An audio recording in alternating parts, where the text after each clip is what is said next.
Hello and welcome to the Blessings in the Streets podcast. I am your host, Joseph B. Roberts, and in studio with me today are some familiar faces, actually. They have both been guests on our podcast from season 1. So if you haven't had a chance to check out their episodes, I definitely encourage you to do so. These two individuals are also someone who I, of course, call my brother and sisters in Christ. We all attend the same church. They're both very passionate about ministry and pouring into the lives of others. They're both wonderful spouses, wonderful parents, and again, men and women of God who just desire to advance the kingdom, expand the kingdom, and reach out to people in whatever way possible as God has led them to do so. So it is my privilege and honor, ladies and gentlemen, to have them back with me again to share a specific topic, this even a special topic, as we discuss what it means to walk in our purpose and what that whole path is like and what it takes to get to that moment in our lives. So without any further delay, ladies and gentlemen, allow me to reintroduce to you for some and introduce to you for the first time to others, Miss Felisa Conner and Mr. Robert Triggs. Thank you, my brother and sister, Robert and Felisa, for being on the show again with me. Hello, Joseph. Thank you so much for the invitation. Absolutely. Joseph, Absolutely. great to be here. Thank you again. Glad to be here. Absolutely. So I'm excited about today. Again, we're going to talk about walking in our purpose. And for those who have an opportunity to tune in, we're going to, before it all closes out, we're going to show you a special way that you can get connected. If you have some confusion or some kind of wondering, what is my purpose? And how do I find that out? Before the show is over, you're going to know exactly what the next steps are to get to that path. And we're pleased with presenting this opportunity for you to be a part of if you so choose to do so. But before we get into our conversation for today, I do want to give each of you just an opportunity to give a little general introduction about yourself so people can kind of get familiar with who you are. And I'll start with you, Felisa, kind of tell our audience who you are, where you're from, what you do. I'm just kind of give them a little general intro about yourself. Okay. Well, my name is Felisa Conner, and I wear many hats. One of the hats I'm most proud of is being Kevin Conner's wife, and also I'm the mother to two beautiful daughters, Morgan and Chandler, and I have 4 grandchildren. I currently serve in a couple of roles at Northeast Bible Church. I am the women's ministry director, and then also I'm a founding director and founding co-director with Robert for our Life on Purpose ministry. I also I'm one of the I'm a part of the intercessory prayer team at church also. In my full-time job, the job that pays the bills, I am the vice president of operations at Fraser Revitalization, a place-based nonprofit serving in Southeast Dallas, an area just 3 miles from downtown. And so I have the privilege of serving that organization. I've been there for about 3 years, so been in the nonprofit world 3 years. Prior to that, I spent almost 30 years working in municipal government before moving into this role. So that's about me. Awesome. As she said, well, woman of many hats, just doing all types of work and doing it at a high level. So we definitely appreciate all your efforts, both inside and outside of the church in that regard. And to my brother, Robert Triggs, again, tell the audience a little bit about yourself, where you're from, what you do, just a little snippet about who you are. Yes, sir. Originally from Houston. H-Town is in the building. Glad to be in Dallas now, representing. I am the husband of Robin Triggs, my beautiful bride, who's just, she's the honey on my honey bun. And so her and my 3 lovely children, I have 2 boys and 1 precious daughter. And they keep things going. Just the children that I love and seeing them grow up and all of those great things. So that being my first ministry, God called me to ministry to work in helping young people. I worked over 20 years helping young kids in the school system as well as in nonprofit work, and then I transitioned into an executive leadership role at the Dallas Leadership Foundation, where I serve as the director of operations. And so it's been quite a journey. And I, again, a member at Northeast Bible Church, and I work in the ministry called Life on Purpose, as well as the marriage ministry, working with Rhythm and Soulmates. So it's funny saying this to y'all, knowing that y'all know all of this, but I know we got a whole world out there listening. So, so that's a little bit about me. All right. All right. Well, again, thank you for sharing that. And of course, thank you for your work, both inside and outside the church. Again, being a big contributor to the lives of others and just pouring in whatever way that God leads you. But, for my audience, it may sound very free flowing and easy to speak of about all these different ministries that we're involved in and works that we're doing. But we understand that to arrive at this point is not something that just happens the moment that are introduced into the world. You don't just come out of the womb and know that all of these different variety of things that you might partake in, be a part of, whether or not it's a good fit for you or anything like that. So that's really the whole point of our conversation this evening, is to just kind of walk through that journey of what does it look like to figure out what exactly am I supposed to be doing with my life, and how do I reach those decisions, and who are the influencers in that process, and how do I actually know when I've arrived at that point, and knowing, what steps to take to not only get there, but to sustain at that level and do things that are in alignment with what ultimately God has designed for us to do. And you'd be surprised that oftentimes what we think we want to do versus what we were purposed to do are two totally different things. But then at the same time, even in those moments where you're working in a particular path or what have you, a lot of times there are certain skill sets that you're developing, certain traits and characteristics that you're developing that just need to be transferred over to ultimately what that divine purpose is for you. So again, we're going to capture all of that as best as we can to kind of facilitate a conversation on this, so you can have a better understanding of what all is involved in that process, because it can be a little bit overwhelming and in some cases can make you a little bit nervous, if you will, just trying to step out on faith and embracing again what God has purposed you to do. So with that said, we're going to go ahead and jump into our segments for this evening. And as is customary with all of my podcast episodes, I always like to start with the beginning. And so for our episode in this particular case, since we're talking about walking in our purpose, I'm curious to know from both of you, and I'll start with you, Felisa. I want to take us back to your childhood. And if you would, one of the common questions that we oftentimes get asked as kids is, what do you want to be when you grow up? And so I want to ask you that when you were a kid, and that question was first placed upon you, what was it that you thought that you wanted to do when you grew up, and why was it, what was it about that thing that attracted you, that made you think that that's what you wanted to do? So that's an interesting question, because probably like many people, I went through several iterations of what I would probably do when I grew up. I think that probably the very first position that I thought I would have, I thought I would grow up and then I would become a teacher. And one of the reasons for that was because of the teachers that I had in my life. I remember very vividly that my first grade teacher was Miss Vi Kane, and my third grade teacher, Miss Dowsey, my fourth grade teacher, Miss Martin, and surprisingly, I'm still friends with one of my fifth grade teachers. Her name is Carol Howard, and I was able to reconnect with her in my adult life, working work as an employee at the city of Garland. But so I thought I would be a teacher. And then as I grew older and I saw how people's lives were impacted when they didn't have positive role models or people who could pour in their lives in the way I was fortunate enough to have, I thought that I would grow up and I would be a social worker. And then finally, I think where I settled was that because of my love for government structure, order, I decided that I would work in municipal government. I thought originally I would work at the federal level, but ended up spending, like I said, almost 30 years in municipal government.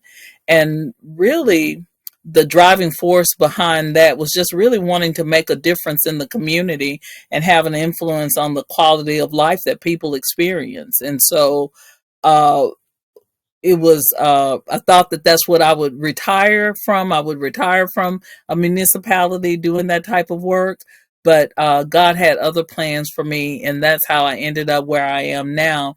And God is just so amazing in what He does, because all of the jobs that I've ever had, from that very first job working at Long John Silver's to later on working at Minyard's food store, and working on the assembly line at Kraft Foods, and then the different jobs I've had through my professional career working at the City of Garland. God weaved all that together to position me for the place that He has me in now. And even I look back now and I think, and I thought that I would never be at the place where I would feel where I would feel as fulfilled as I do now in my role. And so it's just been an interesting journey. So I don't know if I went too far with No. the response to that, but I'm in the place now in this role, serving in this community, doing what God would have me to do, because every experience that I had, I municipal government, I was a code enforcement officer. I gave testimony before the Housing Standards Board. I worked in the planning department. I worked in environmental waste services. I was responsible for the establishment of programming that had a great influence on how people in the community to come together. It's always been very important for me to build bridges of understanding among different groups so that everyone could play their role to achieve whatever goal or mission that we have. And then I have found that those same desires, that those things have been beneficial to me even in this new space, even though I'm working in an environment where the place is new, the systems that are in place there, all of those are very new for me. And what that has required of me, though, is to really trust God to order my steps and to seek His wisdom to light the pathway in terms of how I have conversations with, who I reach out to, knowing who to trust and things like that. So it's like I'm starting afresh in just like someone who starts out new in their career coming out of college. I think that's kind of what these last 3 years have been, but it's never been a dull moment, and I do feel abundantly blessed. So It's awesome. That's awesome. And I love the fact that you pointed out about how, again, with all of the different job experiences, whether it was those first introductory jobs that you have to the professional jobs, that there's little nuggets and pieces that they all sort of weave themselves together that yes, ultimately builds up to you arriving at that life purpose that you're ultimately destined to be at. And so those are key things for everybody that's listening to remember, is that don't take those experiences lightly. Don't take those. You want to get every experience, the fullness out of all of hmm them, understanding that even if you don't have a full understanding of what it's going to lead to right now, just know that these things are destined for you to be a part of, to experience as a build up to where you're ultimately trying to get to, which again is in alignment with where God would have you to be placed. So I thought you did a very good job at speaking to that, and just me knowing you personally, of course, and what you do today. Um, even with you sharing some of those jobs that you had, it all kind of, it immediately just kind of ties together and connects as to, okay, this is clear, the build up to where you are right now. So that's good stuff. Good stuff. Same question for you, Robert. Young man, young boy, get asked the question, "What do you want to be, little Robert, when you grow up?" What was that for you, and what was the attraction to whatever it is that career wise that you thought you wanted to do? Well, you had to know during the era that I was raised that just about all the boys in the neighborhood thought they were going to be professional athletes. So I thought I was going to be a basketball or a football player professionally. Basketball was my first love, but football was, I was built to play football. And so yeah, I did that until about the 11th grade. There was a freshman who came to our school and he dunked on me, and he was a ninth grader. And so I realized I wasn't going to the pros after that. And I realized I wasn't quite equipped to go to the pros. My mother being a teacher, I was pretty good academically. And and my first job was at McDonald's. I was the custodian slash cook, and I worked for a man who really taught me how to work. That man worked me like nobody. Y'all, I just, yeah, he taught me how to work hard. And so that was my first job. And then kind of moving on, I decided I wanted to be a finance person. I knew I wanted money. So I said, let me learn how to manage money. So when I got to college, I decided I wanted to be a businessman of some sorts around money. And so I got my degree in finance. And towards my junior year, I took a Bible college. I took a course on how to study the Bible, and I almost quit college and Mm. went to Bible college full time. And my pastor told me, no, God is the Alpha and Omega. And so you got to finish what you started. And I got my degree in finance. And then I went into corporate America and I immediately started taking Bible classes. And so my desire for the word, to grow in the word, continue to grow. And then I started working with young people. And man, once that kind of marriage between the word of God and working with young people, when that happened, it was like a match made in heaven, and it's just grown and progressed since then. I see now in what I do at the Leadership Foundation, all of that financial training, I use it. God doesn't let anything go to waste. And then all the work with young people, those young people are now young adults, and every bit of the past He's using in the present. And and then just my love for preaching and teaching God's word, that has been consistent. And now to be at Northeast and to be able to do that, I mean, I get to serve all day, every day of the week, Mm. fully saturated in ministry. And I just never thought, y'all, I didn't like going to church when I was a kid. So this is a huge turn of events, and like you said, it's unfolding. And so to watch God move me from sitting in the car listening to Tupac while church was going on to now standing before people and sharing the word of God, I've come a long way, ladies and gentlemen, That by is the grace awesome. of God.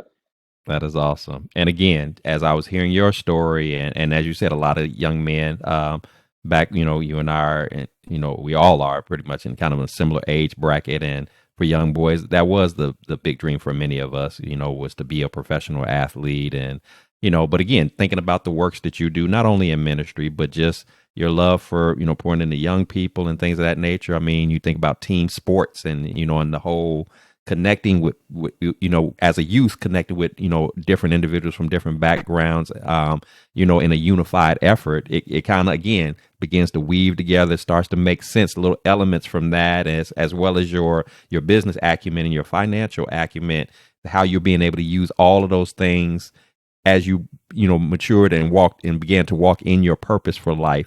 Like you said, and I love the fact that you pointed that out, that God didn't, doesn't waste any of those talents or those gifts. He didn't let you go to school and study something and then not use it for anything. I mean, I know we oftentimes complain about that. I got a degree in something and I don't work in the field that I'm in.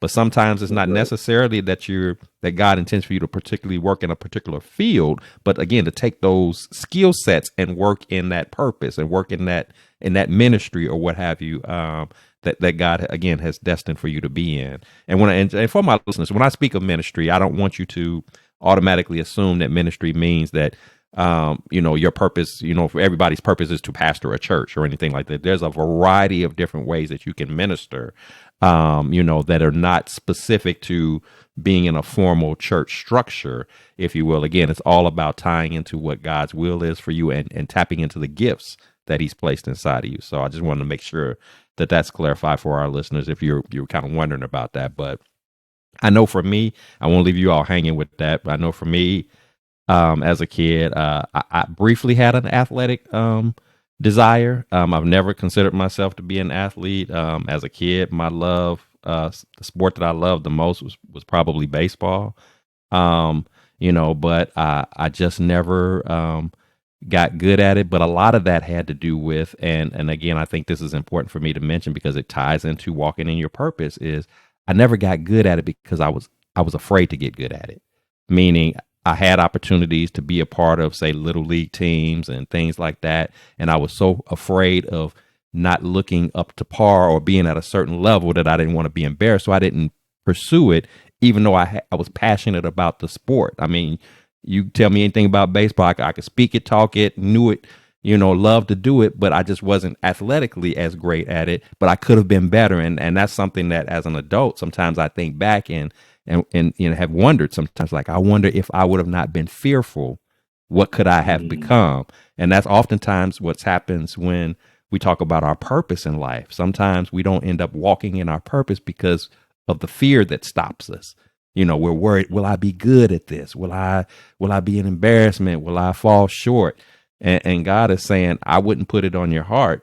I wouldn't put you on that path if I didn't already have it set up for you to be successful in. You got to be able to walk in faith. And even though you don't know how it's going to all play out, you need to be able to walk right into that thing boldly and trust in me to lead you through and get you whatever resources, whatever support that you're going to need to elevate to get to the point where you excel in that particular area. So yeah, I had my thing with baseball. And then, of course, I had a brief moment of loving football until, of course, I playing football in the park and broke my hand.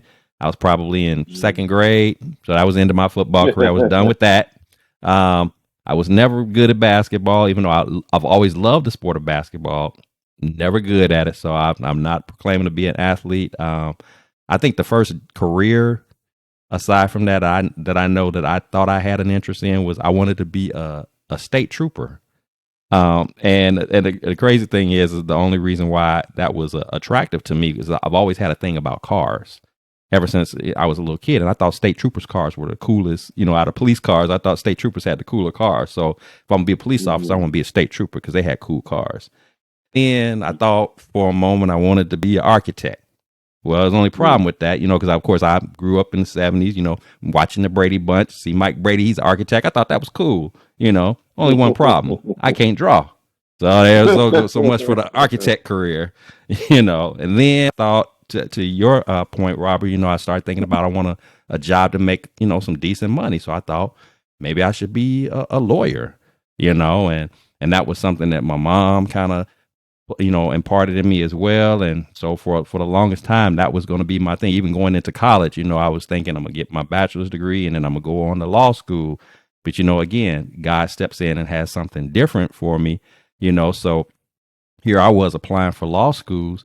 And even though my test scores and my grades were decent enough to get into many of the law schools that I was applying for, I wasn't getting in.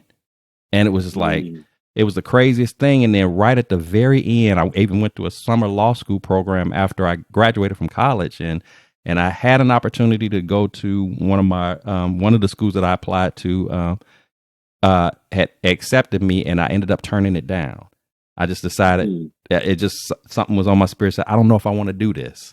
And I can't explain why I didn't want to do it. It was just on my heart not to do it. And it was almost like God, sometimes I firmly believe that sometimes God will block certain opportunities, not because you're not deserving of it or that you're not good enough to do it, but sometimes it's a block in a good way to say, I'm not trying to send you this direction because I got something better for you to go direction wise. So that's why I'm blocking it. And I believe I didn't understand it at the time. At the time I was frustrated, but later in life, as you reflect on those things, you're like, okay, you start to be more, I know for myself, and I'm pretty sure the two of you can attest to this.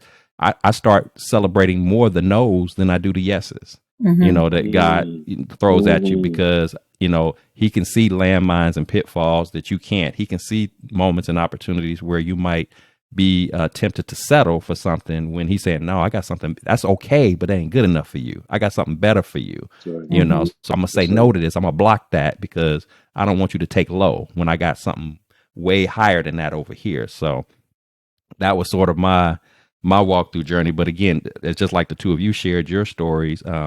When I think about all the small jobs and the big jobs that I've had over the years, and I pull out those little nuggets, it all begins to unwind and make sense as to where God has me today, and what he still has in store for me to continue to build on and work on. So again, I totally relate to your stories, and piecing that thing together. And again, for our listeners, this is exactly what we're encouraging you to do, is to kind of think through all the different experiences job wise that you've had, and those little nuggets that you've drawn from that, because those are a lot of times your initial indicators as to where you should be walking in terms of ultimately getting to what that purpose for your life is supposed to be. So that's awesome. That's awesome.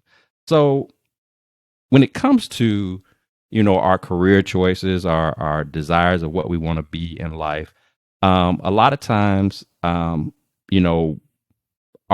thought process on that is not something that we alone come up with. It's not unusual, for example, for there to be influences from the outside, whether it be family members, whether it be friends of yours, or sometimes it could be, again, like a teacher or something like that. So I'm curious, and I'm gonna throw this back out to you, Felisa. How much influence when you think about the different decisions of career choices and things like that, how much influence did other people have on you in that direction? I know you mentioned about, certain teachers that played a role in that.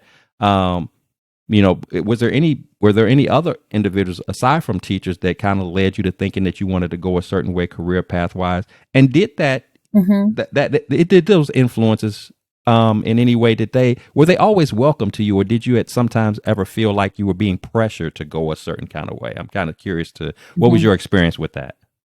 I think that probably where I felt pressure to do certain things was more so when I was in college, when people were saying, well, if you major in this or that, you probably won't make any money. And then I started down a path that just really did not work for me. So I wanted to major in public administration. At that time, it was called political science, but that's what I wanted to do.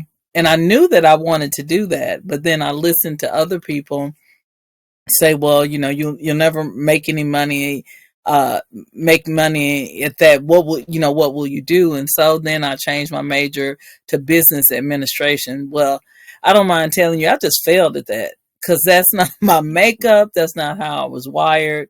God made me a certain way, and it's I think that one of the things that I have always enjoyed when I start looking back is wherever there's any type of disorder or lack of purpose, wanting to be a part of a solution to make things better, wanting people to experience a certain quality of life. I notice that even when I meet people who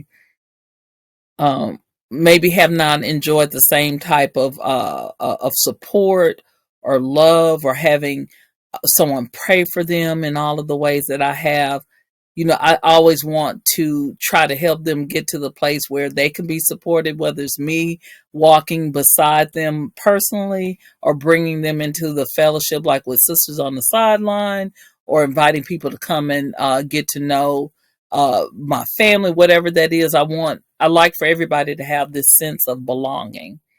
And I think that what I've learned is that it's not so much about having, like, even where I am now, even though I'm very fulfilled in my job, I think that what I did was God always knew, of course, what he had planned for me.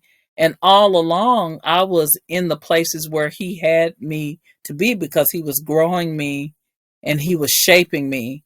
I think that where I may have put more pressure on myself at certain times, but if I'm honest, I think that the pressure came from not finding satisfaction in what God was doing in the moment, always looking for saying, maybe in some way saying, I know, but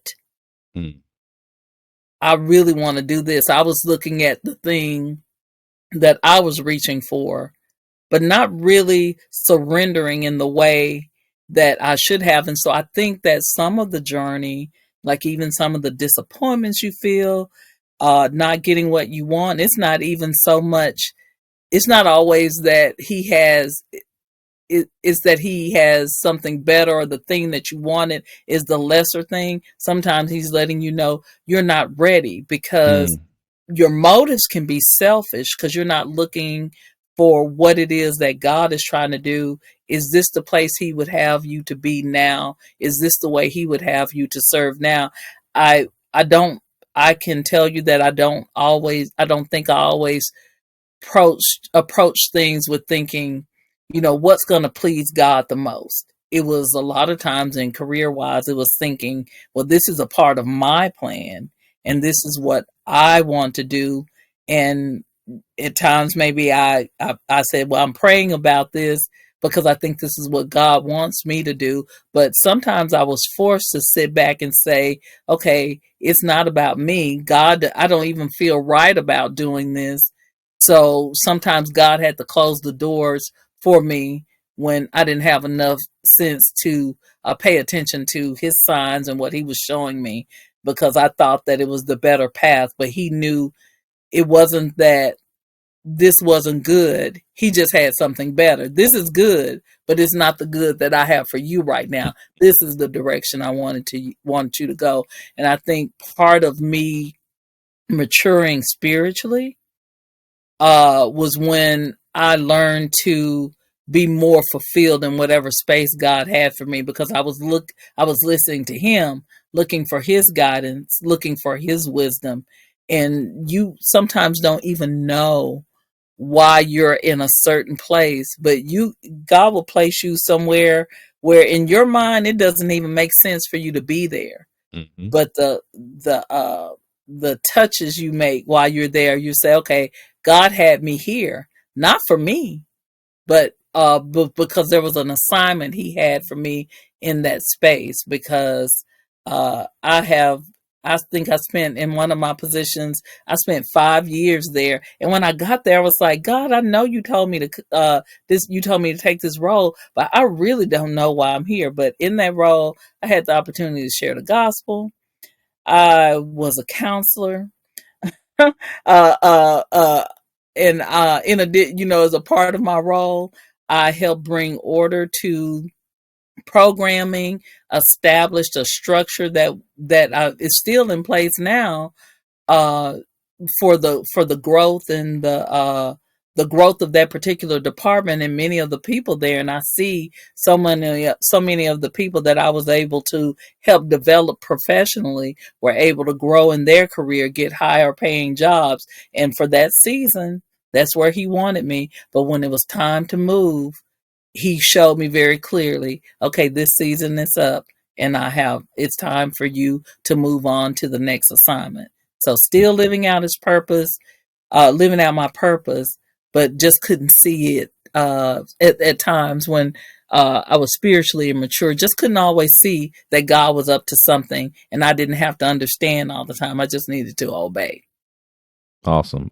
And I'm glad you pointed out about recognizing seasons in life as it pertains, particularly as it pertains to our career paths and things of that nature. Sometimes we may not understand why we're in a particular place. Sometimes we may fully know that this is where I wanted to be and we got that opportunity.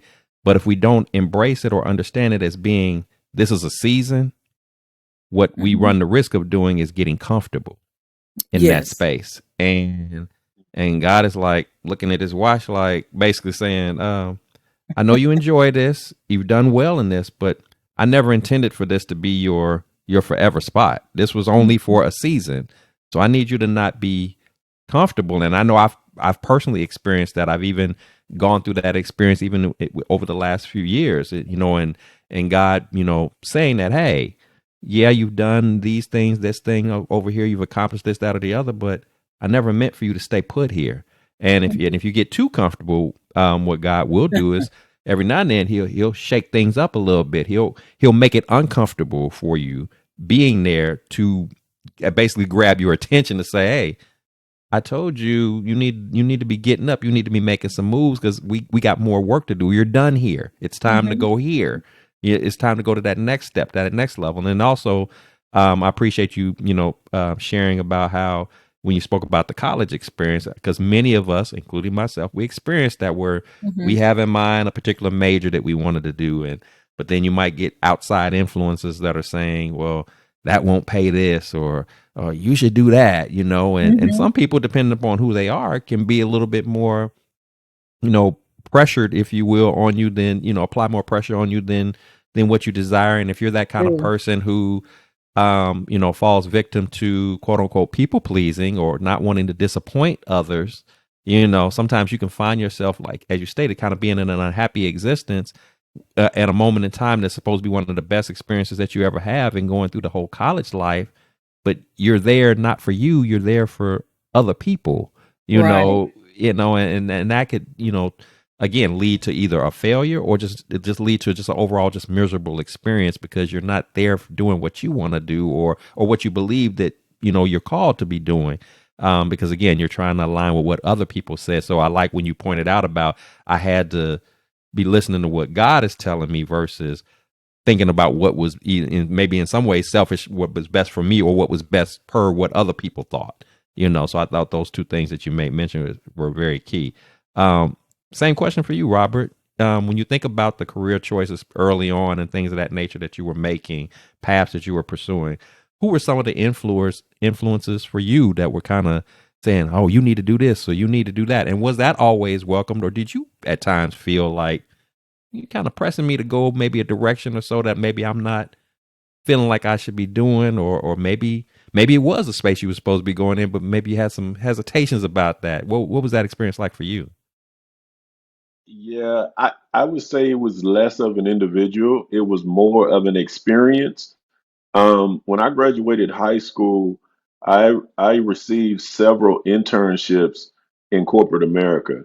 And so while I was going through college, I was getting these experiences in corporate America, and I saw people who made a lot of money. And I always wanted to be I always wanted to go be financially stable and to, of course, take care of my mom and family and those kinds of things. And so man, I was going for the bag. I was going to stock up money, and I was going to take care of everybody. But when I got to um, Price Waterhouse, um, I had this thought in my mind that people who were financially secure had fewer problems. And so Mm. I thought, if your money problems are taken care of, that's 90% of the problem, realizing I was the only one who was poor.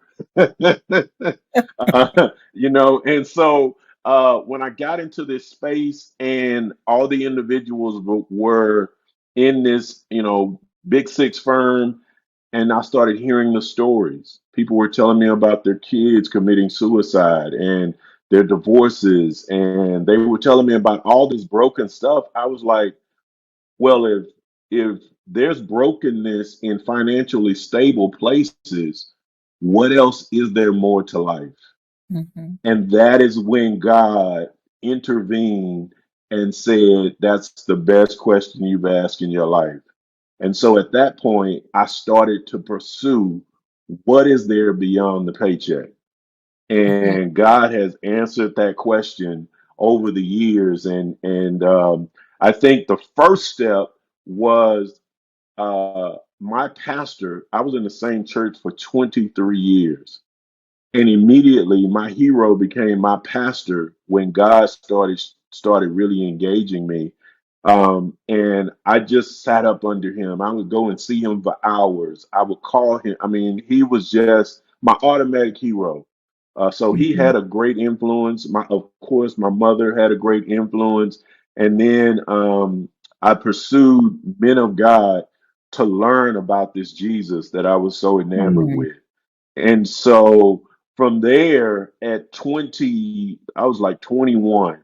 From that point on, I was just intrigued with men of God who I could see not just in a platform, but I could be a part of their lives. And I wanted to learn about that. And so I just wanted enough money so that I could chase Jesus, really. And that's kind of, yeah, I want to just have, I don't want to be, poor, but I want enough so that I can be free to Mhm. pursue Jesus without being encumbered by finances. And so God has honored every step of that. And so some mentors, other mentors along the way. Um, Wayne Mitchell, a man who impacted me greatly with discipleship. Man named Freddie Allen. I met him when I got to Dallas. He poured into my life while I was working in the school system.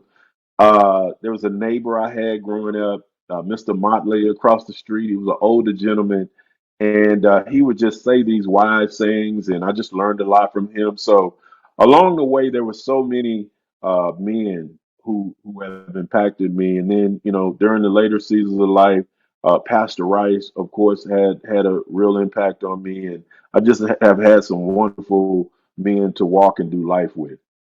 That's Awesome. good. Awesome. Uh, Two things that stood out to me with what you said. One of them I can sum up in one word that you made mention was about free. That Mhm. that that that willingness to be free, because like you said, I know I've been in that scenario where I've chased money, and like you said, you kind of get in that mindset that the more money you have, the easier life will be. The more money That's you right. have this, that, or the other. But if you get too wrapped up in that, in the money part of it, Hmm. and like you Mhm. said, you realize that as we've heard songs be told about that, more money, more problems. That's a real Mhm. Right. deal. That is a real Yeah. deal. The pressures Yeah. of it all, the drama that comes with it, Mhm. the stress that comes with it, the pressures that come with it, and like you said, it can get to a point where if you're not careful, it can really break you down personally. It can break down your Hmm. family. It can cause all kind of problems, and sometimes you'll sit back and be like, is this even worth it anymore? I mean, Mhm. Hmm. I was recently having a conversation with some colleagues of mine, and we were just talking about one of the I would, and I've even said this before to other people. I think as tragic as COVID was, in terms of devastating many lives, people lost lives and etc. Obviously, it was also an awakening moment for many of us, because it really made you reflect on the value of life. Mhm. And you Hmm. think about all of the businesses and dreams that came up out of being in that moment where you were forced to sit still, where you were forced to That's right. sit in the house with your thoughts and trying to figure out, where am I supposed to be? What am I supposed to be doing? Mhm. How could a generational illness, if you will, a deadly disease, cause you to think like that? And I think that the answer to Hmm. that is that it made you again have a new appreciation for life, because you saw Mhm. people Right. just checking out, for things that we would have called in the past, we would have just called some sniffles or the flu, and it was taking folks Mhm. out left and right, even some of the most healthiest of people. And so it gave you new perspectives on those things. And so I love the fact that you again made mention about that freedom, because if you get too caught up in chasing the bag, nothing wrong with wanting the bag, but Hmm. if you get consumed with that, if you get obsessed with it, you lose sight of other things that are important to you, and you're not careful, you'll look up and those things will be gone, and those, and when I say those things, our love, our families, our Mhm. our peace of mind, those are things that you can't put a price on. They can't pay you enough to sacrifice that. Right. But Right. unfortunately, some people have sacrificed that, and in some instances have lost their lives in doing so, because they, like I said, leaned into suicide, or just broken their bodies down so much to where they just can't function no more, because they've just literally worn themselves down trying to chase money. Mhm. That we know, Hmm. in our walk with Christ, we understand that when our heart beats for the final time and we breathe that last breath, no matter how much we got stashed up, we can't take none of it with us. So That's it's right. like, you have to kind of keep those things. You have to kind of keep those things in perspective. So, um, I was just want to say that I think that in line with what you were saying too is just that going back to that whole maturing in Christ uh, point, I think that we made earlier, is that as He becomes Lord of your life, when you understand what it means for Him to become Lord, not just Savior, but Lord, it changes your perspective, and what matters to him becomes the things that begin to matter to you. Because Robert, I thought that was a great point when you were talking about wanting to do what costs money, and it was almost like, and I've experienced that too. It's almost like you think, I'm going to do this, and this will Mm-hmm. be my Mm-hmm. side thing. It's almost like it's a hobby, and God is That's so right. much more than that. And it's finding That's right. your place in the center of his will that matters most. And I just think that I think that that's the thing that becomes the game changer for you, is when you realize that he's Lord, and he's Lord of my life, and it's him that I want to please, and I want to do his will. When that becomes a driving passion, I feel like that's a game changer. It Absolutely. is. And on top of that, Felisa, I would say, I like to cycle through the word, and I've recently have gone through the book of Ecclesiastes, and that book is basically about um, trying to find purpose apart from God, and how vain that pursuit is. And Right. basically, he just says it's all vanity. All vanity. It's all like a vapor. Like when you see Hmm. your breath, when it's cold and you blow your breath out and it goes away, all of those pursuits are vain unless they're tied to an eternal God. So I just thought that was a great point you just made about how that ties together. Right. Absolutely. Absolutely. So one of the things, and again, I know I've experienced this, and I know the two of you have probably experienced it at somewhere along that path of, of again, working that job, doing that career. Mm, Because again, you think back to, when we were coming up, I can remember, my mom, and hearing other, elders at the time, speaking about, you need to go ahead and get your college education, and you were supposed to get you one of them good government jobs or whatever, and you expected to work this career, whatever that job was. You're supposed to mhm, put in your 30, 40 years, and when you got the retirement age, you had a party, and then you just ride off into the sunset, and that's what it was supposed to be. So anything that wasn't in alignment with that was kind of crazy talk, if you will. Um, and again, now we're in a day and time where, and again, even myself, I've had moments where I've thought, I'm not at retirement age yet, but but I've seen multiple people do what I would call, they stayed around too long. Hmm. They mm, worked the job so long to where, and all they were trying to do was maybe get an extra 50 or $100 on their retirement check, putting in an extra mhm, 5, 6 years, and then they finally retire. And then, maybe a year or so later, you're getting an email saying such and such has passed away, and it's like, man, they put in all of those years, Hmm. and then they go retire, which is supposed to be a new phase of their lives to do something else. And then now they're either gone from the world, or they're so broke down that they can't even mhm. enjoy the post, work life, if you will. So Right. one of the things that I wanted to ask the both of you, in your opinion, is about what are some of those warning signs or red flags that people need to pay attention to, that kind of signals to them that they're either what they're working, the job or career that they're in, that season is either up, or just perhaps that this is not what you're supposed to be doing. Like, what are those signals that you should be paying attention to? Don't just dismiss them as, the job is changing or something like that, but these are like what we would consider to be divine red flags that God is signaling to you. It's time to go. It's time to shift. What, and I'll jump back to you, Felisa. What do you think are some of those signs or indicators, whether they're personally that you've experienced or what you believe Hmm. that our listeners need to be aware of to not overlook? Hmm. Um, I, I, I recognize, like when you started asking the questions, I recognize in each role that I've had, I just started thinking back. There were very clear signs for me, that it may be time to move on. Um, I think sometimes it was hard to see when I was very focused on what my plan was, like, Hmm.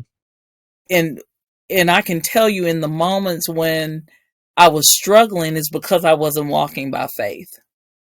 God was showing me something, showing me that this time is coming to an end, just because of either the focus of the job had changed, my skills had outgrown what whatever role I had in that department.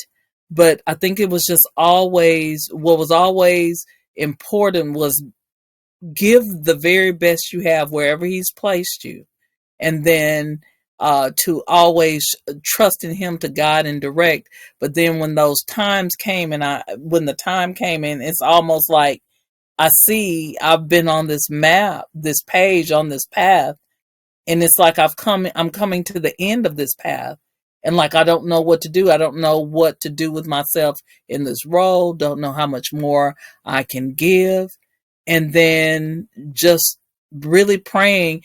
And it may sound crazy, but each time there was a window that God opened up for me. When it was when I took lesser roles to get in the door sometimes. Like I did some things that may not have made sense for a lot of people. I worked for a period of time at Nations Bank, which is now Bank of America. I worked there for a time, and I tried to apply for different positions there to gain a foothold, because I always knew I could do more than what I was doing in that role, but they couldn't see it. And then once I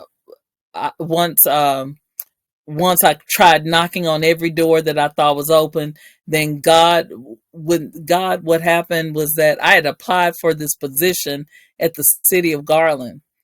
And it had been so long, I had forgotten what I applied for. And so when they called me and they told me what it was to work in code compliance. And I applied and went on the interview, but they weren't going to hire me. They weren't going to hire me because the lady who was doing the hiring was saying that she felt like I was going to leave and that I wouldn't be there long. And so she took the app. I found this out once I got there, of course. And though she took the applications and she told the director, "Here are my top people." And then he just looked over at the stack and said, "Well, what's wrong with these people?" And she told him. And so he picked up the stack and he said, "I want to interview the first one and the last one." My application was at the bottom of the stack. And I got that other interview, and then I was hired.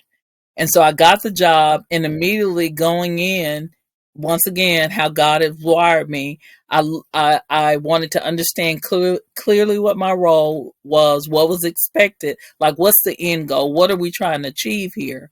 And so I went into the role just looking, how can I make this better? How can people be reached? And even then I was trying to do in community engagement through code compliance. And I share with them, we're trying to get people to behave differently. So we've got to change how we communicated with them. And they gave me permission to change the letters that were going out.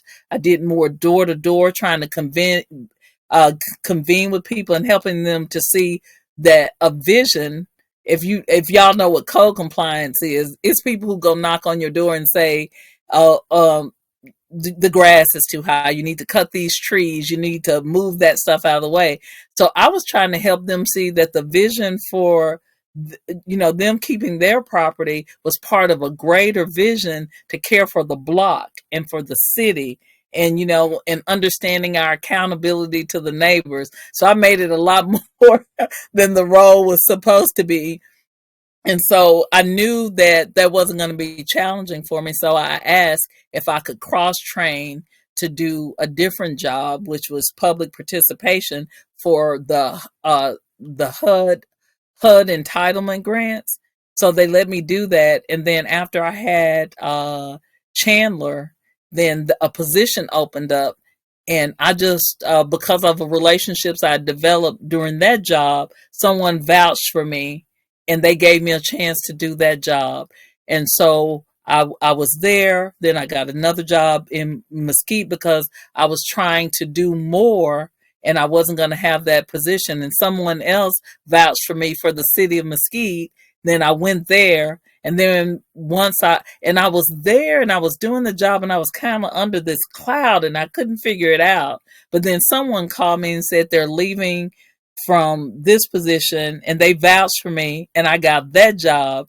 And so each time it was like the Lord saying, okay, you've gotten what you needed from here. I need you to take that and do more.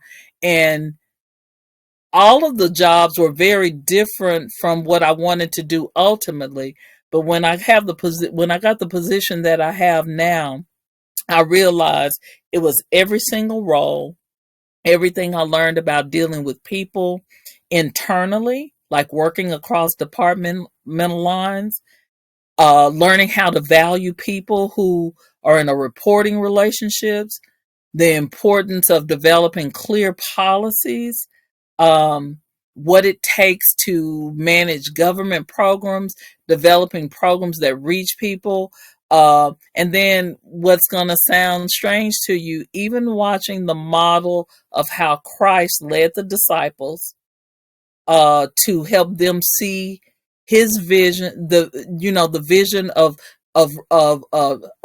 saving the world and their role in this plan for the early church. That has been my model for working with people and trying to make a difference. And so I think it's just always been a willingness just to listen to the Lord. And God has always shown me when I'm not in his will. He has a way of drawing you back. And I think that's because I have a praying mom who prays for me all the time, but it's also being willing to be under the authority of leadership when you have a godly shepherd, and it's your own devotional time, that time you spend reading the word and really wanting to live a life that pleases God. I think all of that comes together. I think being in community with other believers who will encourage you, share their lives, you're praying for each other. It just all comes together to help you grow and be who you're called to be in this world. I believe that. Wow. That's really good stuff that you shared there. I love how when you're talking about the position about the code compliance, about how you took, because when you started speaking of that, the first thing I started thinking about was like the HOA, and a lot of times the coldness in that, where, I just, here, you need to do this, otherwise we're going to fine you, or you don't need to do this. And you looked at it bigger than that, because like you said, it was like, I'm not just here to tell you that you're in, quote unquote, in violation.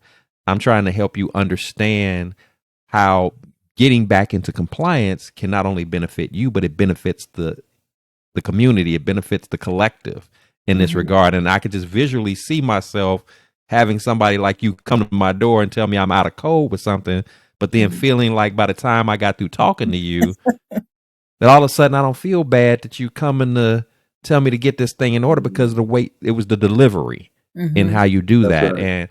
And I think there's a thing that God has a way of if you will, disturbing your spirit, if you would. It kind of says to you when you're in a space where that type of approach is not welcomed.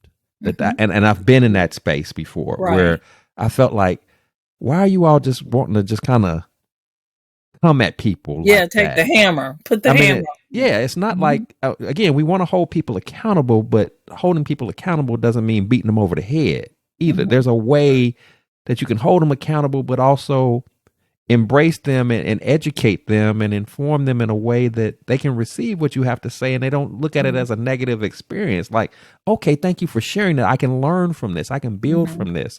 So when we're talking about those red flags, I think that was important for you to share that part of your story, as well as the other parts, in the sense that when it feels like your vision is outgrowing the place, and if you present that, and then there's resistance for them to embrace it, that's probably a key red flag that, you know what, I've outgrown, my skills are outgrown this space. Or like you said, when there's clearly other positions within the organization that you should be competitive for, but you're not seeming to get, to get those opportunities. And that's what I spoke about earlier, where when God, gives you that no, it's not to harm you or to hurt you or to make you feel bad.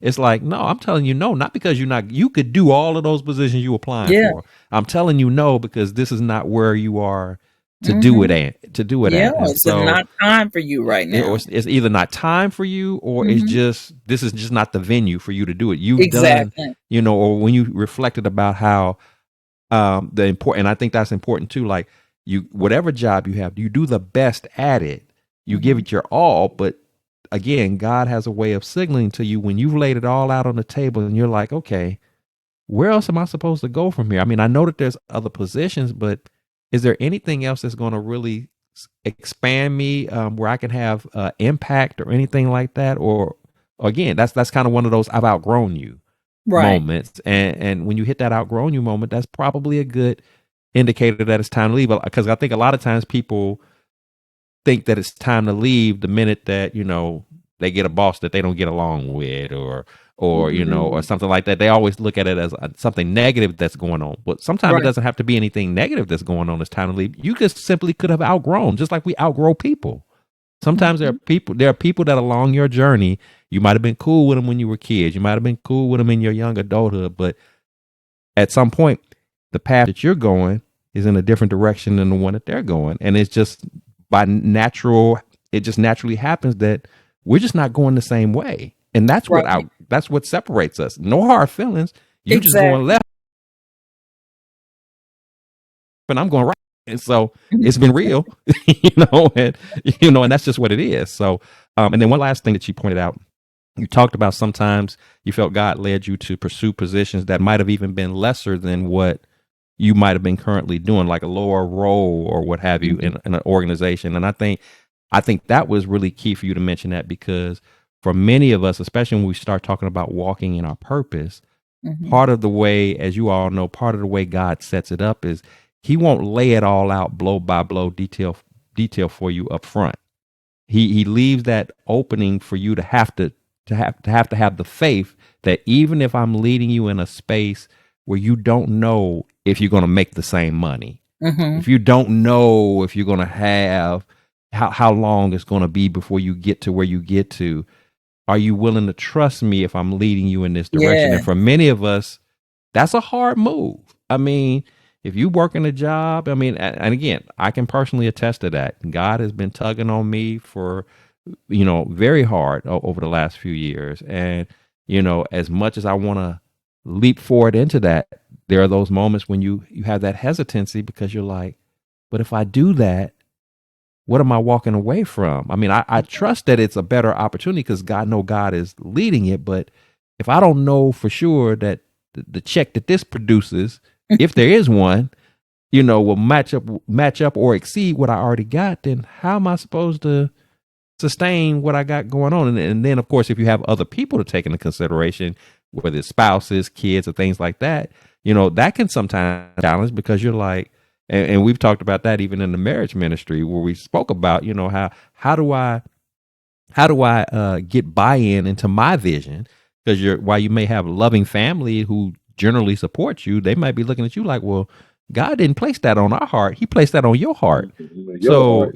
he didn't say the vision was for us to downsize, or for us to not do these things or do that, or do these other things while you work in or walk in this path that you believe that God is leading you on. He told you to do that. And so why do we have to suffer, or why do we have to be penalized while you figure that whole thing out? Are you sure God told you that? So sometimes those kind of things can happen, and it can hold us back. But the lesson we have to take away from that is that if you are truly in relationship with God, and you're in making yourself open to his word, to his voice, and he's telling you to go a certain way, then that's the way that you're supposed to go. Yeah. Just even to, Robert recently asked me to speak about, my experience with, with the Life on Purpose ministry. And that was one of the things that was birthed from that, was me starting a podcast. Mm-hmm. Now I could tell you boldly up front, I mean, I haven't been doing this. It's coming up close to a year. It hasn't quite gotten a year yet. I don't make any money off of this. In fact, I probably spend more than I spend money to do it. But I've not made $1 off of it. Now, do I know that podcasts can make money? Yes, they can be monetized or whatever. I have no clue if this podcast will ever monetize. I have no clue what's happening, but all I know is God put it on my heart to do it. And I do it as, even though I work all day, I do at least 3-4 episodes a week. It's like a second job. I have no way of knowing where it's going to go. Do I believe it's going to go somewhere? Yes, but I don't know. But this is just an example of you're just kind of stepping out on faith and just doing what God is telling you to do, even though I have no clue how this all ends. It's just trusting. And so that's one of the things that you have to do. You have to learn to just lean and trust in the God, that even if it doesn't make sense to you, even if you don't have it all figured out, because God does that again on purpose, because he wants you to trust him. We wouldn't need to trust him if he told us everything up front. Then what would we need That God wouldn't be for? faith. That wouldn't be faith, right? So no, he says, I'm gonna give you just enough, and then the rest you're gonna have to ride out on that faith walk with me and trust. And any time that I've done that, and I'm sure the two of you can attest to the same, anytime that I found myself in situations where I had to ride the faith train and just let it go where it go, God has never led me down a path that blew up in my face. So it's like, you would think that Right. after you've experienced that once or twice or several few times, what have you, that you wouldn't be hesitant. But nevertheless, the next time something comes up again, you kind of, well, I don't know, Lord, that's a lot to ask, but we have to kind of get into that path of just leaning into him and trusting him accordingly. So that's good stuff. Same question for you, Robert. What would you say are some of the warning signs or flags that you believe that we need to be paying attention to when it comes to kind of letting you know, hey, this season is up, or perhaps you need to be shifting in a different direction? And I don't just mean that it's just time to get a new job, but just that there's something, a divine calling to you to saying, what do you believe are some of those warning signs or flags, if you will, that it's time to make a shift or time to make a move? Man, that's a great question. I believe that God gives us a grace during a specific season to do what it is He's called us to do. Mm-hmm. And when that grace is up, it's time to move. And so, and I say this, you can, when God gives you a grace to do something and you're working hard at it, it will produce fruit because God is in it. Mm-hmm. When He starts to want to wean you off of that, you can be doing the same caliber of work with fewer results. I Mm-hmm. mean, you can be doing I'm not talking about for lazy people who not working. I'm talking about you can be doing the same Mm-hmm. amount of work, but there is this sauce, there's this oil that God puts on your work as you walk in that grace. And one of the ways you know that the season is changing is when that sauce dries up. And so you know what, I'm working as hard and it's still not going, it's still not uh the results are still not there. That's one indicator. I think another indicator is when God starts to maybe remove favor in relationships on your job, Mm-hmm. or in Oh that yeah. space. Now, I'm not talking about a lack of submission to authority. I'm talking Mm-hmm. about there's a whole new generation of leaders in that place now, and you sense that, man, there's a new season happening here. Maybe this is a change of season for me as well. And so I think seasons tell us that. I think a grace to do certain works tell us that. And then sometimes we just get fired. Mm-hmm. Sometimes we just get laid off or get fired, or I think God gives us an abrupt ending. I've done all of that. And you just kind of respond. You're like, okay, I guess we're moving on then.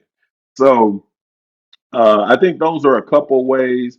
Oh, and then another one is uh, God can begin to use your family to see things in you and how things are happening to you, and realize that, hey, this might be a season that it's time to move, because they feel what you go through because you bring it home. Mm-hmm. And so that's another thing. And I'll just be very clear about this one. This is one of my pet peeves. If you can't submit to the authority in a place, it's time for you to go.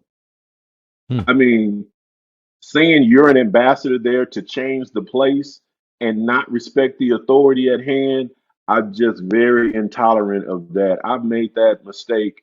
You're not there to be Jesus in the culture or Jesus in that place. You're there to be a representative of him, and that happens in order and under submission. And so I think sometimes people overstay because they're trying to change a place versus changing themselves to submit or changing to move on to another season. It's not okay to stay and complain. When you can't put up with the leadership anymore, it might be time. So Hmm. those are a couple of the red flags that I see when it's time to transition. I love that you pointed that out. I think a lot of times that gets overlooked. Like you said, when you no longer, like you said, basically when you no longer have respect for the leadership chain, what their ideology, what they're doing, if you no longer can, like you said, submit to that. And when we say that again, it's not about you no longer can submit because you're trying to be rebellious or anything like that. Mhm. You're just no longer in alignment anymore. Because sometimes that'll happen. Like That's you said, right. there'll be a shift in the That's right. ideology. There'll be a shift in the mindset of an organization, and everything will just feel. It may start to just feel chaotic for you right now, and you're just like Yeah. you dread going there because it's like you wake up in the That's right. morning already feeling anxious. I think that's one of those other Mhm. signs that you have and I've spoken to people about that, and I've even had moments like that in my life where I've experienced that, where the minute your feet touch the floor, you're already feeling a sense of Mhm. anxiousness, like, what am I getting ready to come into today? Like if Mhm. you're already thinking that, or you can't even, sleep at night because you're it's constantly in your head, that probably is a good indicator. That's a flag that's saying it's probably time for you to go up out of there, because again, it's not settling with your spirit. This is That's not right. in alignment with what God is purposing for you to do versus where this organization, where this setting is about. It's toxic, and you need to remove That's right. yourself from that. Because if God intended for you to be able to stay there, in the midst of that toxic nature, then He would position you to be able to go in and change something about it. But if That's right. He's not opened that path for you to do that, That's right. but you're feeling that way, like you said, that's a good indicator. And then I love that you pointed out about the grace, because I've experienced both ends of that grace. I've experienced the grace that God gives when He's trying to basically kind of give you that, like you said, that grace period, if you will, to make that transition voluntarily. That's And right. then when you've tapped out that grace period That's voluntarily, just right. like on any bill or anything like that, then here comes the disconnect notice. So There you go. you actually you passed up that grace period where you had a chance to work it out, and you don't work it out, and then now you get disconnected. God can disconnect you from a situation, or He can put you in jeopardy of being disconnected if it means getting you to, okay, I told you, make a move, quit sitting still, quit sitting idle Yeah. in this. I'm letting you know it's time to go. I've given you ample time to work on that. You ain't moving, Yeah. so let me shake it up a little bit. Let me put some fire up under you. And I've experienced that before, where God has said, okay, I done been patient with you. I done tried. I'm gonna need to light a little Yeah. fire up under you. And I always know when it happens, and I'm like, okay, okay. Mhm. And then I get to going Yeah. That's doing it. whatever it is that He tell me to do, and then all of a sudden, you start to see it works itself out because you're moving. But sometimes like I said, sometimes we get comfortable in that grace, Yeah. and we take it for granted. Like it's like He's just gonna let you just keep, basically being Doing disobedient. it. I'm just gonna let Yeah. you just keep Joseph, doing that. let me pause you right there. That's such a great point. Have you ever had like a favorite pair of pants or a favorite shirt, and you had it, you love it, it's in your closet. The next time you put it on, you can't really fit it anymore, but you hang on to it because Mhm. you like, but that's my shirt though. And you tell yourself, I'm gonna lose 5 pounds. I'm gonna get back in that shirt, and you just hang on to it. You just hang on to it. I That's what it feels like when you're going through that transition. You're just hanging on, thinking either I'm gonna change and it's gonna fit again, or they're gonna change and it's gonna fit again. Mhm. But Yeah. oftentimes when that's happening, it got to go to Goodwill.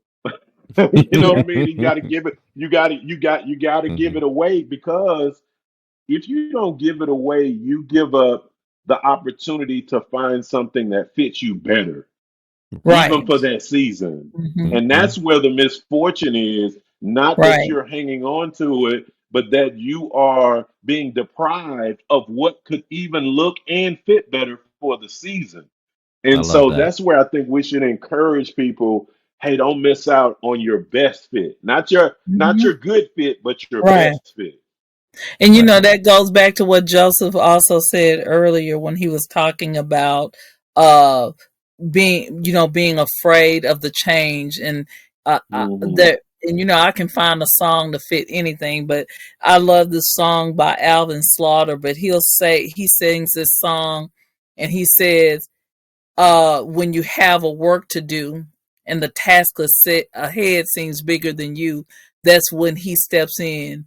When you know in your Mm. heart that God's command takes more than can be done by man, that's when he steps in, and he'll see you at the point of your need.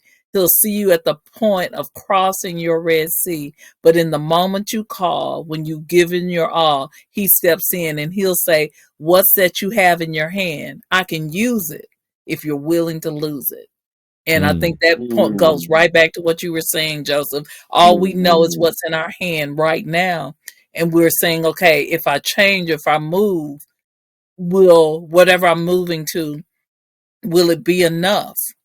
That's Will it be right. more? Will it be better? Like, and you don't understand, but that's faith. That's faith, knowing that God causes all things to work together for good to those who love him, who are the called according to his purpose. And when you know you're the called, and God says it's time to move, pack it up, go to the next assignment, you've got to be willing to do that, knowing that he's got you and that he will meet you at the point of your need.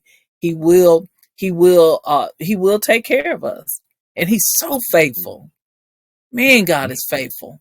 I can tell Yes. you just about, when I look back over every job, every stepping stone that he's provided, God has been faithful to me. I mean, I've never lost a job. I've been in a place where something no longer worked for me, and just like Robert said, I recognized that I had nothing more to give. I was trying to do things to make a fit, but wasn't trying to do Hmm. that, and but I needed to have the courage to be able to step into the next of whatever God had for me. Mm. Yeah. Felisa, Yeah. did And you get a chance to? No, go ahead, Joe. no, go ahead. Go ahead. I was just going to ask, have you ever been in a season where God sends somebody who has the oil for that season, and you see them and you think, yeah, it's time, because this what I see coming right here, it's really a replacement or a support for the next season. And you start to, and it's cool to see that, but it's also Hmm. eye opening to see, Right. okay, God is literally starting to transfer a different grace for other Hmm. people on the team. Yeah, Yes. Yes. And I think that the point you made earlier, where you say, I'm giving the same quality, I'm doing the things I've always done, but I don't see the same level of fruit. I don't see the same that's right. energy. I'm seeing different response. And it's like, I mean, you've outgrown that. It's time for you to move on to whatever the next, because, and Pastor Rice says this all the time, God is never doing just one thing. And Mhm. so Hmm. when we stay in the space that either we've outgrown, or sometimes it no longer serves us, because it can be good Hmm. reasons and bad reasons. But when we stay in that space, we could be in the way of someone else stepping into what God is trying to do in them. But God is never doing just one thing, and he's always at work in all of us. And it's this beautiful tapestry that's happening all the Hmm. time. and we fulfill our place, or we find our place in that tapestry when, to the degree that we're willing to surrender ourselves to the will of God, come what may. Mm. Mhm. All of that makes so much sense. I was just sitting here thinking an analogy that kind of popped in my head that I'm definitely guilty of. Like, I'm really bad about going to bed. And I've had moments where I'll sit up here, sit up here in my little man cave, and I'm sitting there watching TV, eyes just as heavy, just barely being able to stay awake. You're tired, but I'm trying to fight to stay awake when I know I'm tired. And so it logically, it makes no sense. You're sleepy. Go to bed.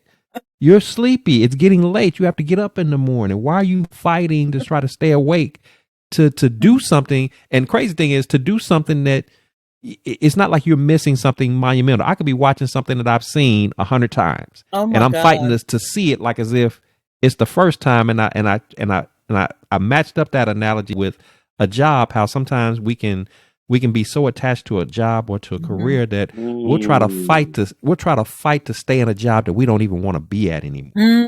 Yes. That's right. Yes. That's right. Why are you fighting for something that you don't even want to do anymore? Yeah. And then Yeah. to take it even to another level, if you're somebody who, when you get in that whatever that position is, and you've maximized your abilities to not only perform in your own right, but to pour into others, especially when you're in leadership roles, one of the things that you're taught in leadership is that you should be pouring into and developing people to where there should be one or two people in line that can take your seat. So There you go. if I've been successful at preparing somebody That's to right. take my seat, then why am I still fighting if I got somebody in line to sit in my seat? So I should be looking for another seat to go to. I mean, I've done my job. So why are you staying here if you've already accomplished the goal? I've done what I was supposed to do. It's time to go. I've even made that reference when I talked about, when I've shared about my mom's passing, about that being the most traumatic thing that's ever happened to me, but also the greatest blessing, because she did her job. She equipped me. She poured into me. She trained me up to be able to be independent and function on my own. It was time for her to go home. Her work was done. What is she staying around for? And the longer she stayed around, I was using her as my crutch, as my excuse to not move forward, to not apply the things that she had worked so hard over the years to pour into me. So God say, time for her to go so you can go and do what I got set up for you. She's done her part. So a lot of times we have to think about that. We've done our part. Felisa kind of made mention that it's not always a bad thing. I've done everything. I've done what I was supposed to do. It's time to go. Right. And so, but sometimes we get so comfortable and we get so used to the routine. I even noticed this in people who stay on the job that don't want to retire. It is clear the wording that we refer that, they're retired on the job. Yeah. It's like, you already mentally checked out. Why won't you go home? You don't want to be here no more, but they get so used to the routine of coming somewhere that they don't even know how to embrace what retirement has in store for them. And I don't even mean retirement having in store for them to just sit around, but to just do some other things other than this. But I've been here 30, 40 years. That's all I know. Well, perhaps you need to know something else, because this is because you're already checked out, so we can get into that rut, if you will. And so that's why it's so key. And that's why I love what we're talking about here, and understanding what, because when you get into that purpose, when you're truly in that purpose, you got that fulfillment that Felisa talked about, and you're not going to be you're not going to have those rut moments anymore, because you're actually doing what God has, again, purpose for you to do. So, with that said, I know we've been throwing around the word purpose quite a bit here, and I think, one of the things that I was thinking about earlier before we even got on the broadcast this evening was how often we kind of confuse, or we kind of intertwine the two words of purpose and passion. I think when you're walking in your purpose, you by default have the passion in doing the work that you do. But I also believe that just because you're passionate about something doesn't automatically mean that it's your purpose to do. You might just really like to do this, but that's not necessarily what you were purposed to do. So with that said, and I'm gonna throw this back to you, Felisa.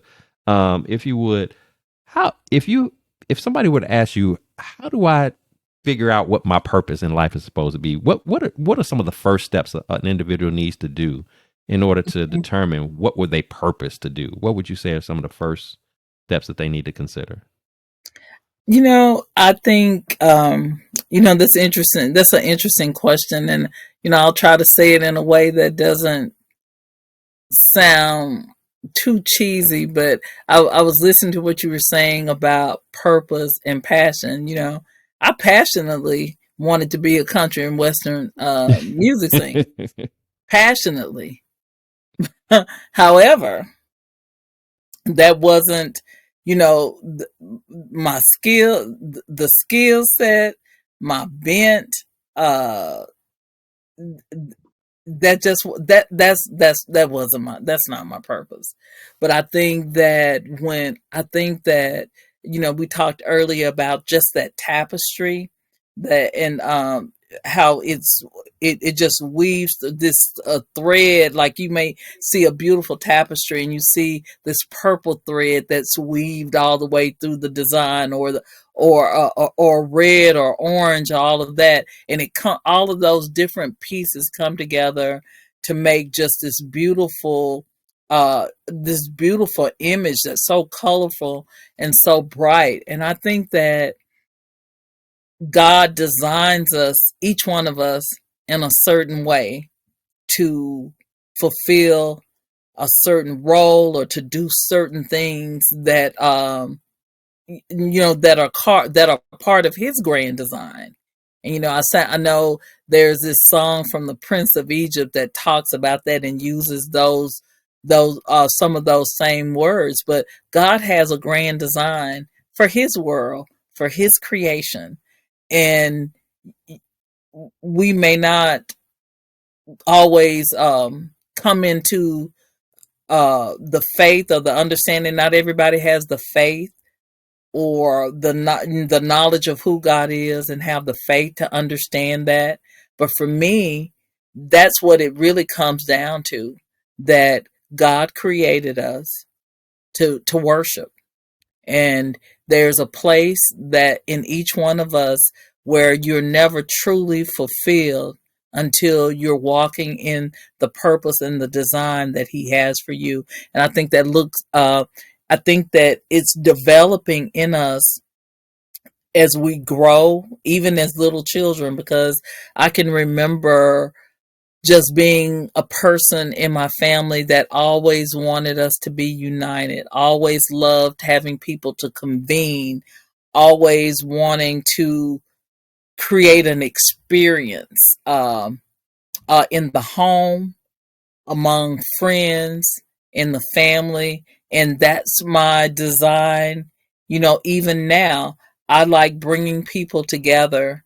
I like for them to feel appreciated, for us to accomplish the greater good, whatever that is. And so I'm that same person, wherever I am. And I believe that, I just believe that the best thing, or the greatest thing in life is to be in a place and know that you can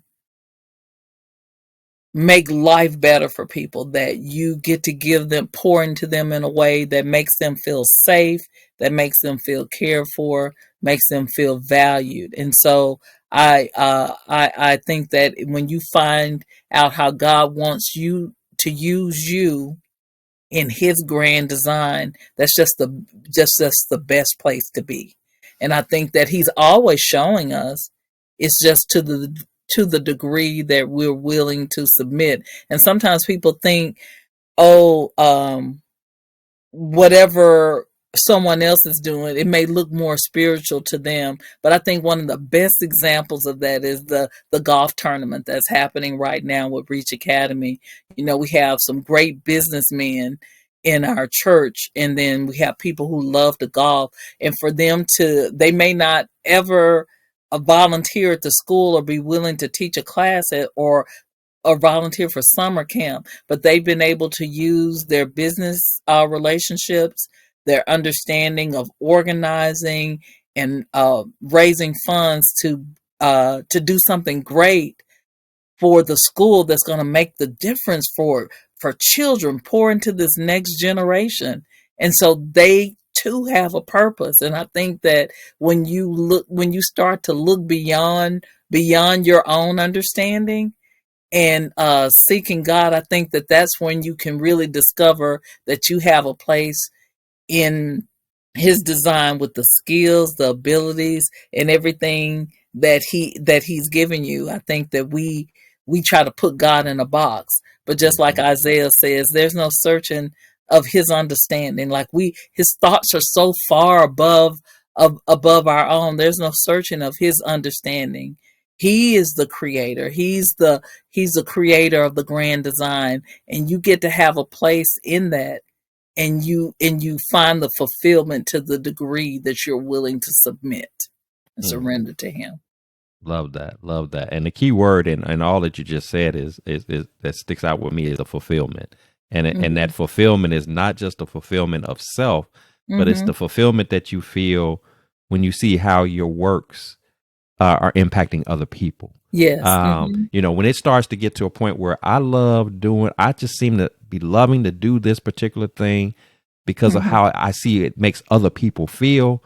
That's when you know that it's now not about me anymore. It's not about my own personal pursuits or whatever. Not to say that I don't get any personal joy out of it, but when it excites you to see the fruits that it brings out in other people, how it blesses other people, again, when I think about the podcast, I feel fulfilled when I do the podcast because of, being able to see people, not only to hear their stories, but to just see their reactions to how does it feel that you got it out, and when they hear responses from other people, how they were touched by stories that they thought might have been, I don't really have much going on. I don't really have much to say. And they see the value that other people are placing on their story. Like, wow, I didn't even know that it was so, or people saying that they feel like it was an opportunity to take a load off of themselves, something that they've been holding inside and they've been wanting to talk about for a long time. And now I have this platform to get it out. Yes. There's just something about, seeing lighting up the faces. I mean, again, I think about my mom, just she loved, my mother was a great cook, but, she found pleasure in seeing people enjoy the meal. That made her day, to just see you enjoy the meal and just, feed yourself till you couldn't hold nothing else in you, and packing it up to take some more home for later. It's like that fulfillment piece I think is a very key point that you made mention there, just about understanding, how do I know, how do I identify, what my purpose is supposed to be? Does it fulfill you? Do you look forward to it? Do you crave it? In a way that, but again, you crave it because of the impact that it has on other people.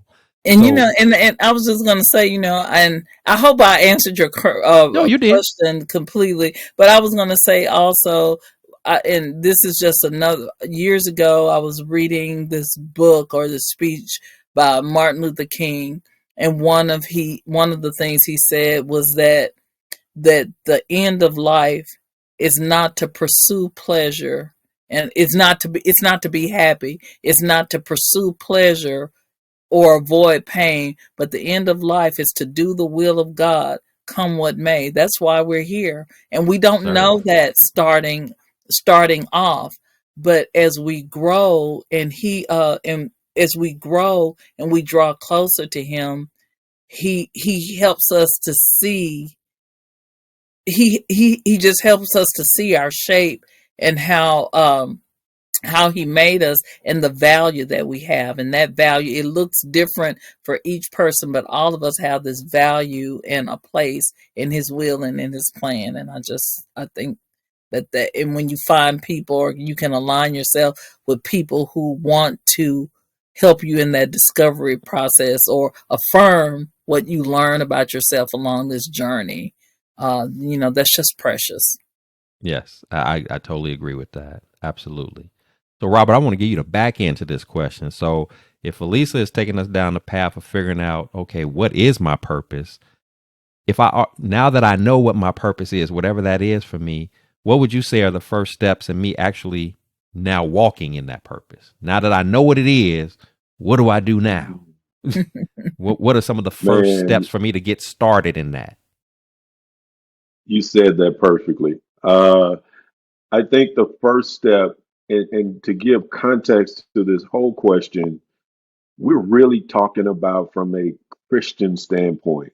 Hmm. There are others who would give a viewpoint about, your talents and your skills and, do what you're good at. We're talking about something completely different here. We're saying the day you come into an intimate relationship with Christ, he then gives you, as a part of your salvation package, a spiritual gift that enables you to do things that not everybody can do the same Mm-hmm. way, because you Mm, have a spiritual gifting that allows you to be fruitful in that particular area that God wants you to work in. And so, with that said, because it's a supernatural gift, the next step is to plunge yourself into the Word of God and to Mm-hmm. plunge yourself into the service of God. That means trying different things, stepping out. It could be, not just inside the church, but outside the church, just trying different things. Most often, our spiritual gift is hidden in plain sight, Mm-hmm. meaning it's right there, but you use it so often that you don't realize, but other people, and this is the importance of having community around you, because community, and we haven't talked about that, having community to help identify and say, Joe, you got to start that podcast. It's not an option now. You got to start that. You have that. Or Felisa, I know you were working with the city of Garland, but Felisa, there's more in you. There's a new season in you. So the word of God, your personal time with God, and then having community around you. Those three things are absolutely essential. You got to have those if you're That's going to good. walk in purpose. And so, with that foundation, then when you begin to get into the word in that way, what takes precedence is not a position. What takes precedence is, now I'm wrapped up into this intimate Right. relationship with God. And once you're so enamored with Him, then He begins to unfold the path that you should go down. And Mm-hmm. so I think that's purpose right there. So I, I think where we miss it in the faith, and I'm talking about Christians where we miss it, we try to get the gift without understanding the intimacy of the giver. And that gift will never fulfill you the way the intimacy of the giver does. And Mm-hmm. so I hope that was maybe a practical foundation. The Word of God, being involved in different service, and being in a community of people around you to give you feedback, because your gift is hidden in plain sight. yeah, I mean, That's good. you hit it spot on. You hit it That's spot on with good. that. Mm-hmm. But you went exactly the direction that I wanted you to go, because again, we've been sort of doing a build up with this whole conversation this evening. We start off with our experiences, our various jobs, our tapping into our skills and our talents, and all of those things are great. But ultimately, when we start talking about purpose in its truest sense, now we're talking about relationship, and relationship with Mm-hmm. who? Relationship with Christ. Mm-hmm. We're talking about another level, because, as you stated, that spiritual gift that's in you is different than what I'm just good at, natural Mm-hmm. skills and natural Hmm. talents. I mean, they're Yeah. kind of Hmm. they're kind of connected, but they're not quite the same. It's a leveling up that takes Mm-hmm. place. That's Once right. that relationship is intact, once you've given your life to Christ and you've made that connection, now the spiritual gift is unlocked, Yeah, and because that's now That's right. anointing. The gift yes. has to do with the anointing, Hmm. and yeah, very different Hmm. from natural skills and ability. Yeah, when I just to Mhm. give you a perfect example about it's been almost 2 years now. I had a chance to do a speaking engagement, and I was talking to a room of entrepreneurs, and one of the things that I spoke to them about, I was like, entrepreneurship, you need to understand that that's a divine assignment. I said anybody can Mhm. go into business for themselves. You can come up with an idea That's for a right. business, come up with a cool name, put it on the internet, or slap it on the front of a storefront, and I'm in business. But That's entrepreneurship is right. about vision. And I said, That's and right. God doesn't give everybody a divine, vision, if you will, to operate within. And so you have to treat it as such. And so Mhm. it's the same concept as here when we're talking about, your gift. That when we mentioned gift throughout this conversation, but we're talking about your spiritual gifts. And if you want to truly unlock that and understand what that is, it begins with, as Robert stated, it's that intimacy, and you get that Mhm. intimacy through your relationship with God. That intimacy, that connection, he begins to not only unlock that gift for you, but to be able to show you, to reveal to you, this is how you need to use this. This is how you can most effectively, manifest this gift in a way to where you bless thousands, you bless That's millions, right. even. You just never know how that's going to go, but that's where that unlocking comes in. But there's a requirement, and that's where, That's right. again, where you pointed out that intimacy, that relationship. And so that's what I want people to understand. That, yeah, this is more than just I'm good at this and I'm good at that. This is Right. next level, and but it's a divine next level that you want to be connected with, you want to be a part of, so that you're operating accordingly as God uh, designed you to be. Because to Felisa's point, that's what we were created to do. We were created to serve. That's Yeah. why we're here. If you want to know why Yeah. did God bother to put us out here, it wasn't because he was bored. It wasn't because he just wanted something random to do. Because nothing about God is random if you don't Right. already know that. There was a purpose in it, and that purpose was for us to serve. But we can only Right. serve if we know what our purpose is in that service, and we don't all have the same lane that we operate in, the lane that Robert is in, the lane Felisa's in, the lane that I'm in, or others are in. They may be all different lanes, but they're all designed to do the same thing: is to serve and to advance God's kingdom, to, and again, to pour into other people, to be more about pouring into others rather than it being about you. Yeah. And that's what we talk, that Mhm. ties right back into that fulfillment piece that we spoke about earlier. When Yeah. you get intimate with Christ, when you understand what that relationship is about, you look forward to being a blessing to others. That doesn't Mhm. mean that you don't want to receive blessings, but that's not your Mhm. driving force. Your driving force is not self first. It's about others first. And then, because God sees that you're operating in his will and you're doing what he's purposed you to do, he's going to bless you. He's going to make sure you are right. He's going to make sure you have the things, the desires of your heart, that you meet your needs, and things of that nature, because you're making the priority to be other people. How can I serve others, and not just how can I self-serve, Right. so That's right. um that's awesome. That's Relationship awesome. makes all the difference. Absolutely, absolutely. So this has been an awesome conversation. I've definitely loved this, and as I promised the viewers this evening, we want to share with you an opportunity. If you are somebody that is, at that point where you understand, what, whether it was whether you reached this point because you attended this particular session and checked us out tonight, or whether this has just been something that's been on your heart for a while and you've been trying to figure out, how can I take that next step in figuring out what my purpose is, and how do I walk in that purpose, and pull it all together. We are here today. I don't know if you've paid attention. We all kind of, you see it, we all kind of have the same shirts on. We Yep. have the Life on Purpose shirts. Yep. This Life on Light up my Purpose. shirt. Yep. Yeah. Your shirt's showing the most on the screen. We got the Life on Purpose shirt. This is a ministry that was birthed at our home church, Northeast Bible Church in Plano, Texas. And as Felisa made mention in the very beginning of our talk this evening, she and Robert are the leaders of that particular ministry. And so at this time, I'm going to give them an opportunity to share with you how the Life on Purpose ministry was birthed, what it all entails, and how you can get connected if you want to be a part of this. So I'm going to go ahead and turn it over. Either one of you can speak on this, or you both can. Kind of share with our listeners, what is Life on Purpose, and why do they want to get connected with this, if this is something that they're able to be a part of. Mhm. You want to go ahead? Go ahead, Felisa. No, Go ahead and get us started, please. You want to get us started?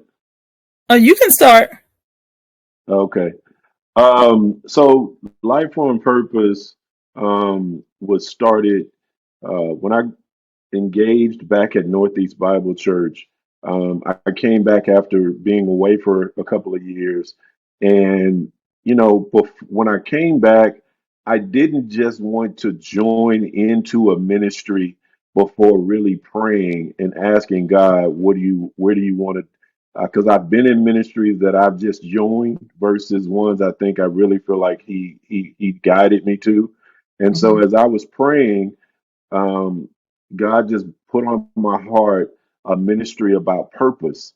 And it flows from, having discipleship relationships. And, as I mentioned earlier, the story of me getting to see that life was more than a paycheck and then wanting to help others as I began to walk in my purpose, wanting others inside the body of Christ to realize how amazingly gifted they are and how they can walk and fulfill their purpose in life. And Hmm. so, Felisa and I have been doing ministry in an informal way for a long time. But I think she had similar feelings and thoughts, and we came together, and it was the automatic fit. And we began to put together the different pieces and invite people to come along. And I think the practical aspect of it is, yes, we start with the word, we get people in community, and then we also go through a practical assessment that helps you to Hmm. become more self-aware of how God has designed you. And Hmm. so that's the foundation of it. Felisa, what would Yeah. you add to that?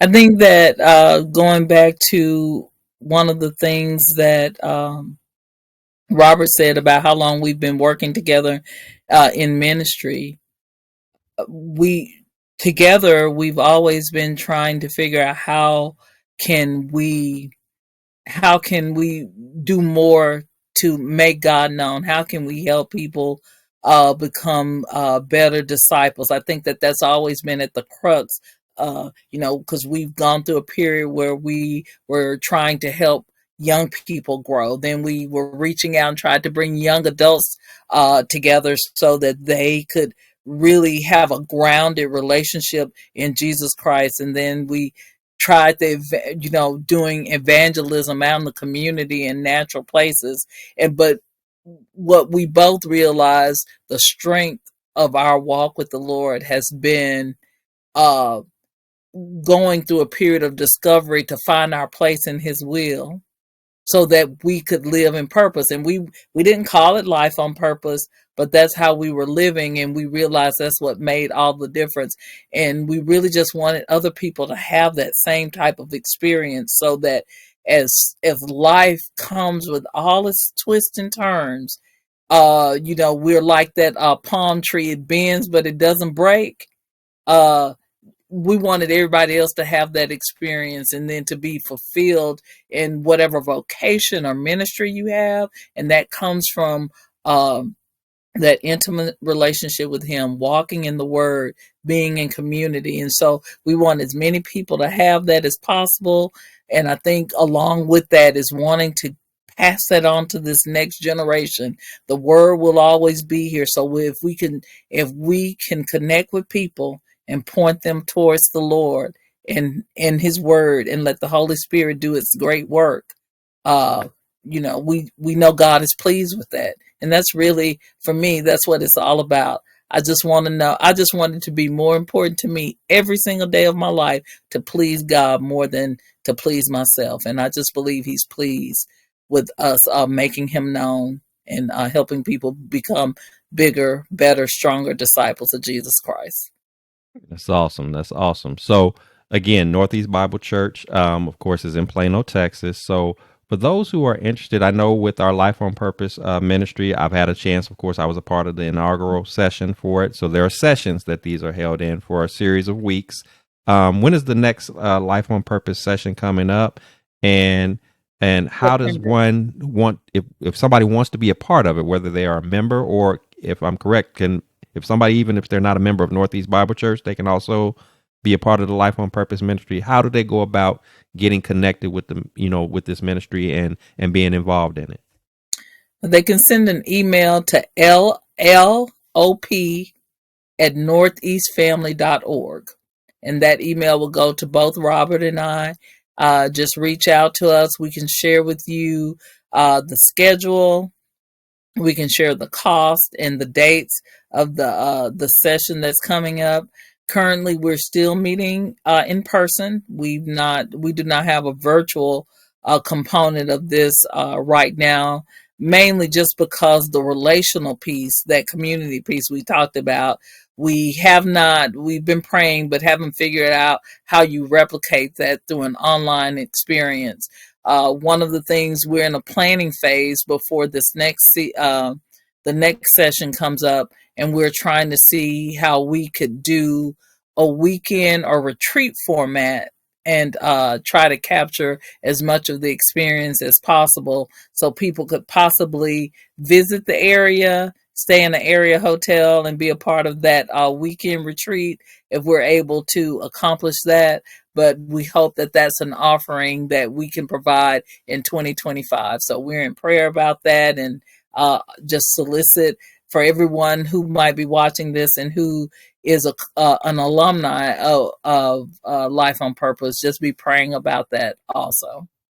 That's awesome. That's awesome. So you heard here, the Life on Purpose ministry. If you're interested in figuring out what your purpose is, being able to kind of break all the things down and the thought processes that goes into figuring this all out, the Life on Purpose ministry is for you. Like I said, I've been a participant of it myself.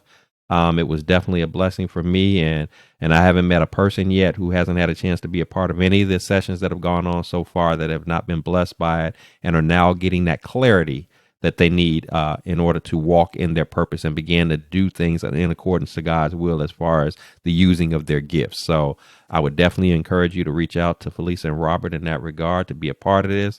And like I said, who knows if we are able to expand the ministry to an online setting or some of the retreat opportunities, that will obviously expand it to more people who might not be in the immediate DFW area.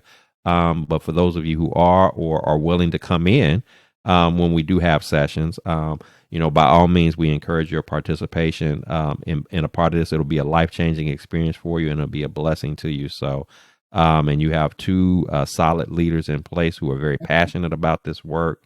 And the ministry just continues to grow and grow and grow. And it's just an awesome experience. So, Joseph, again, before we end our time, I just want to say, and thank you for opening up this platform for us to come and share. I think we should celebrate.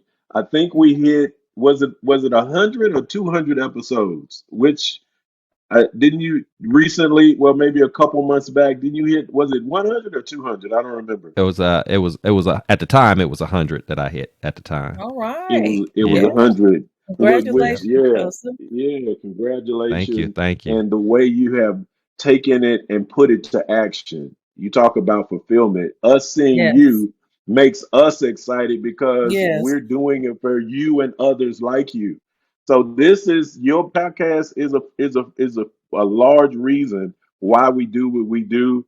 And man, I even see the upgrades you've made from the last time I was on your podcast to now, even from the equipment to the better flow. So man, hats off to you Yes. and keep doing what you're doing. We're excited for you.